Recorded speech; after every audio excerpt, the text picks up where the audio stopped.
Starting today, my husband suggested we move in with my parents. Since they're my parents, it shouldn't be a problem, right? But it caught me off guard. I was shocked and almost cried because he didn't mention it before. Just a few days ago, we said goodbye to my dad at his funeral.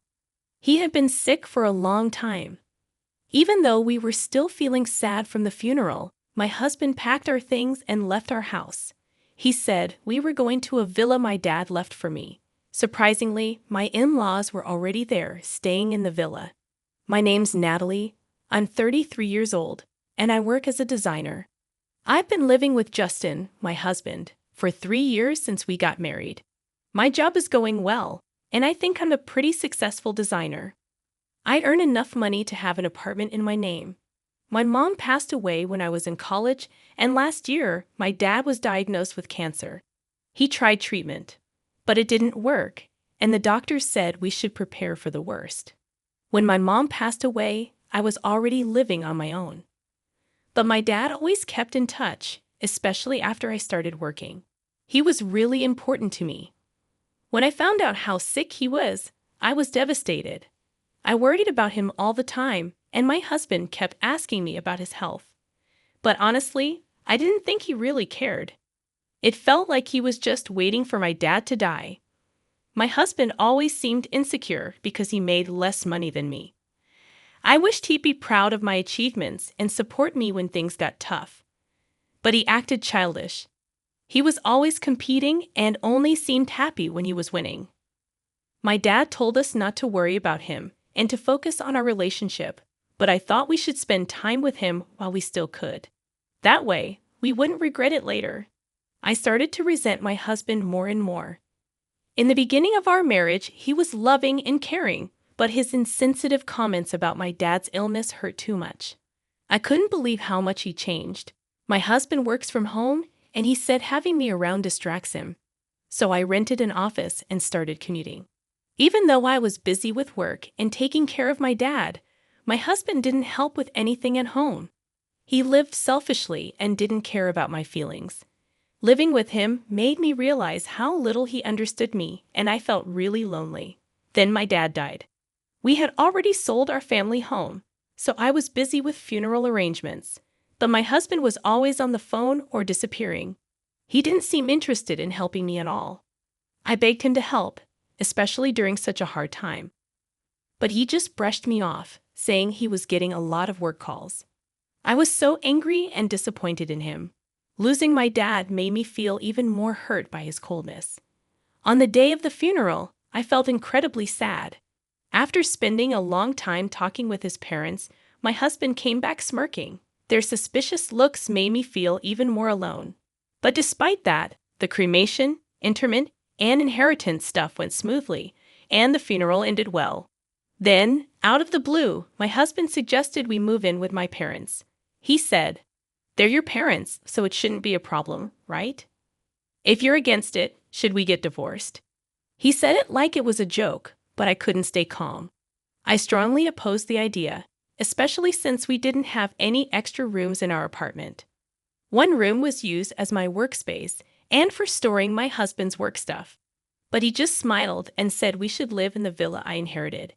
It was a special place for me, filled with memories of my dad. I wanted to keep it that way, but my husband didn't seem to care.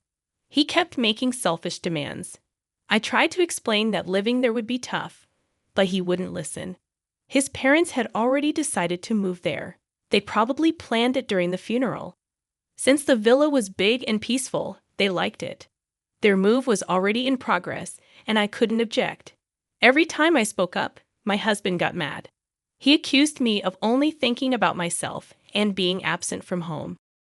"Because of your father's illness and all those sudden calls, do you even realize how much I've put up with?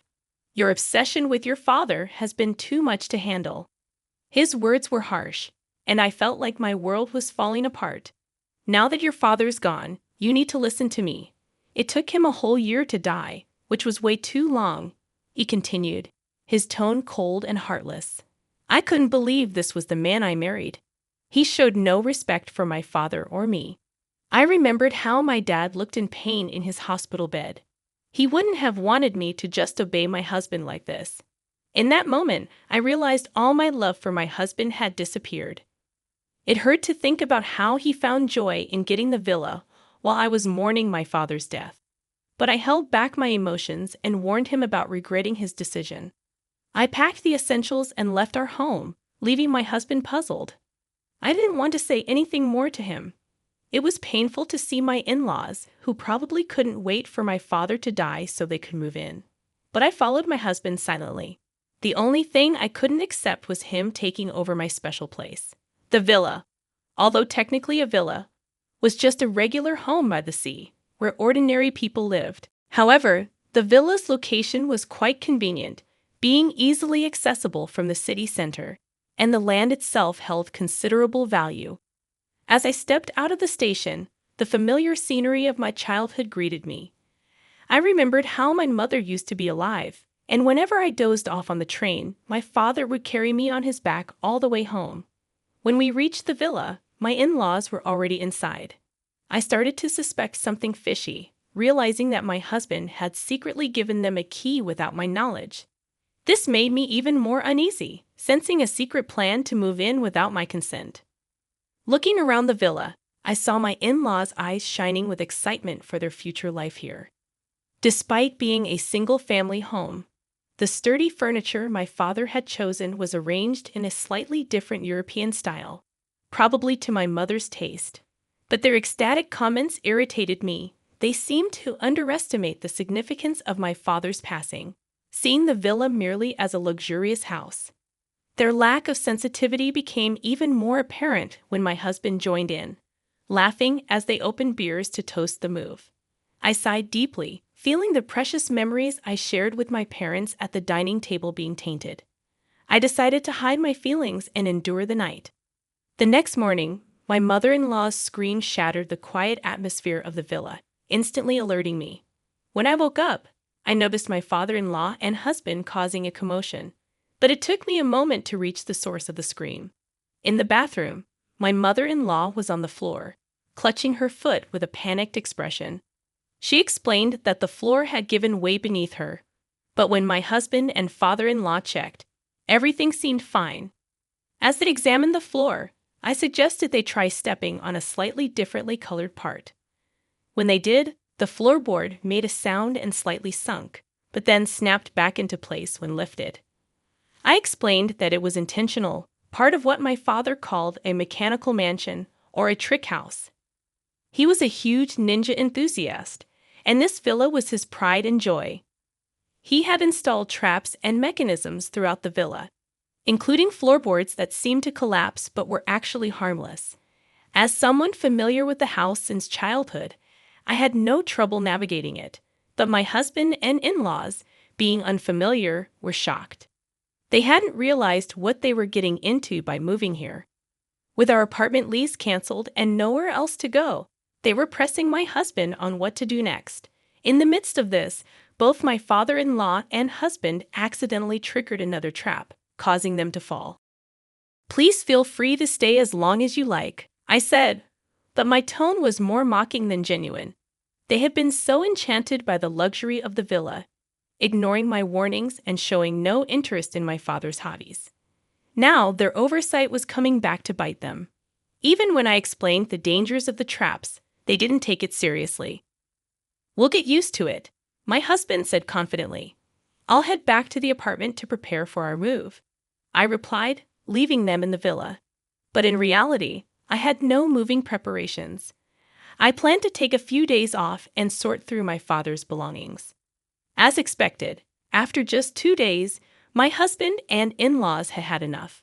Meanwhile, I found solace being by myself and could slowly regain a positive outlook, planning my new life. Before long, my father's villa became a minor tourist attraction in the neighborhood.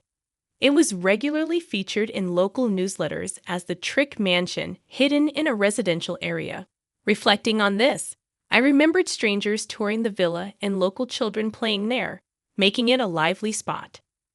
Since my upbringing had made me proficient in foreign languages, I could manage calls from foreign visitors. But my husband and in-laws couldn't understand foreign languages at all. Along with the nerve-wracking lifestyle of constantly worrying about the traps, they were overwhelmed by unexpected visitors and handling calls in foreign languages. Exhausted and sleep-deprived, they stumbled back to the apartment. "Why don't we all live in this apartment together?" "Think about it," I suggested. They had longed for my father's demise to get their hands on the villa, only to give it up in just 2 days. Instead of serving them tea, I handed my husband the divorce papers, already filled out and stamped in my section. "There's no way we can live together.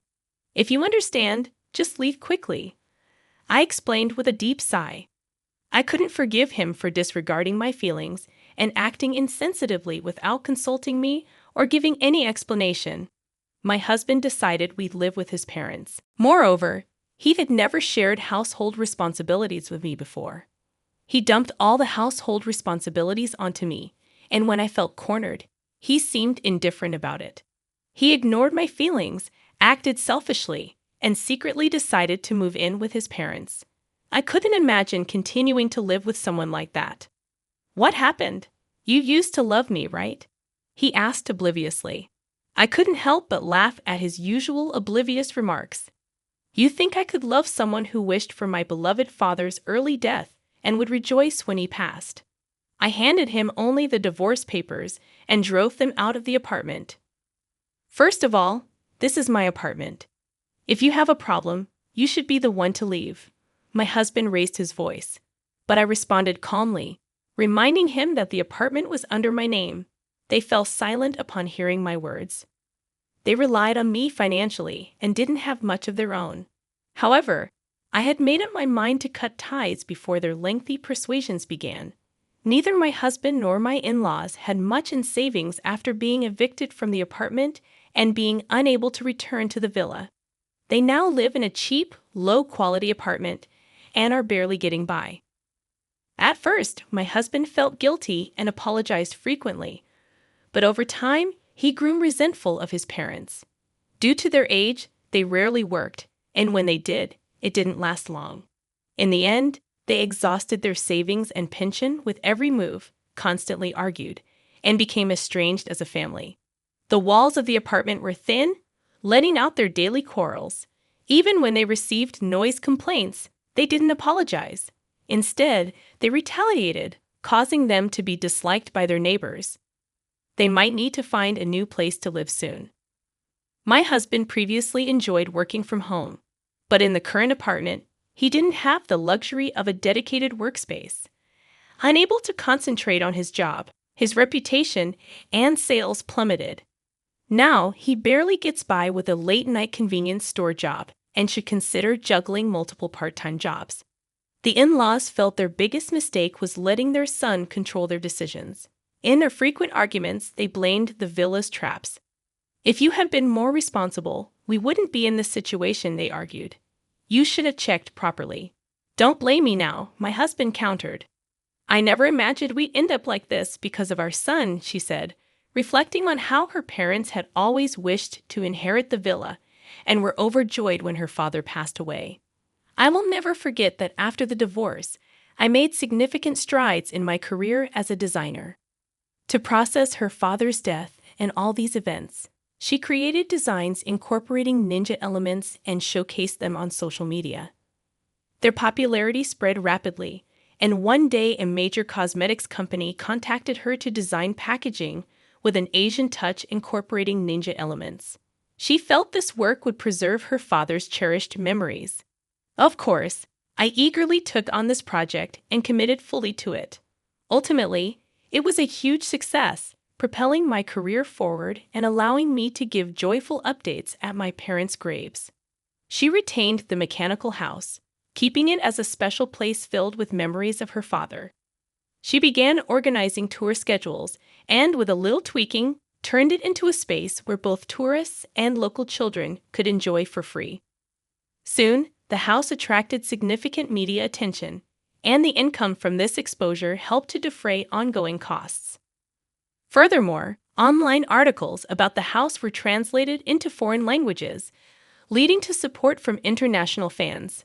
Some of the donations even came from elderly folks who shared my father's passion for ninjas.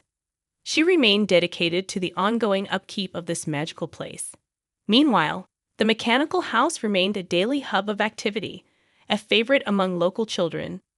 Although I lost my father and the inheritance of the villa resulted in my divorce, I feel the gains have been greater than the losses, she reflected. The villa has transformed into a memory-rich location shared with family and friends. I've also undergone a personal transformation, moving forward with renewed optimism and hope.